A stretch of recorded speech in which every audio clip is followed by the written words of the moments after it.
ഇപ്പോഴത്തെ കുട്ടികൾ എന്ത് ഭംഗിയായിട്ടോ ഡാൻസ് കളിക്കണല്ലേ. സത്യം പറഞ്ഞാൽ എനിക്ക് കൊതിയടി അവർ ഡാൻസ് കണ്ടിട്ട്. എനിക്കും കൂടെ പോയി നിന്ന് കളിക്കാൻ തോന്നി.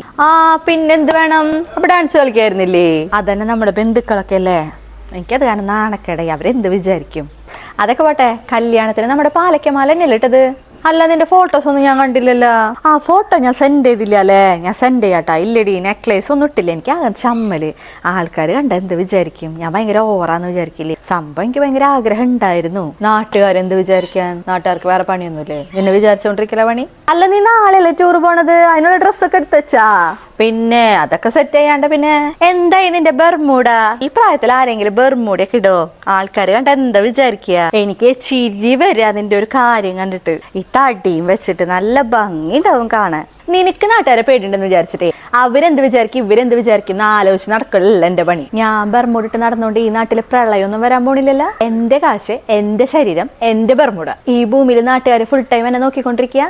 പിന്നെ പണിയില്ലാത്ത കുറെ എണ്ണ ഉണ്ടായിരിക്കും. പിന്നെ അവര് കളിയാക്കണ്ടെന്ന് വിചാരിച്ചോട്ടെ. അവർക്ക് കുറച്ച് സന്തോഷം കൊടുക്കാൻ എനിക്ക് പറ്റിയില്ലേ? പക്ഷെ വേറെ കാര്യം കേട്ടാ, ശരിക്കും പറഞ്ഞാലുണ്ടല്ലോ, ഈ കളിയാക്കുന്ന ആൾക്കാരെ ഉള്ളിന്റെ ഉള്ളിൽ കരഞ്ഞോണ്ടിരിക്കുക. അവരെന്താ വിചാരിക്കണേന്ന് അറിയോ? ഇവൾക്ക് ഇതൊക്കെ ചെയ്യാൻ പറ്റുണ്ടല്ലോ, എനിക്കിത് പറ്റിയില്ലല്ലോ എന്നുള്ള സങ്കടമാണ് അവരുടെ ഉള്ളില്. നിന്നെ പോലെ.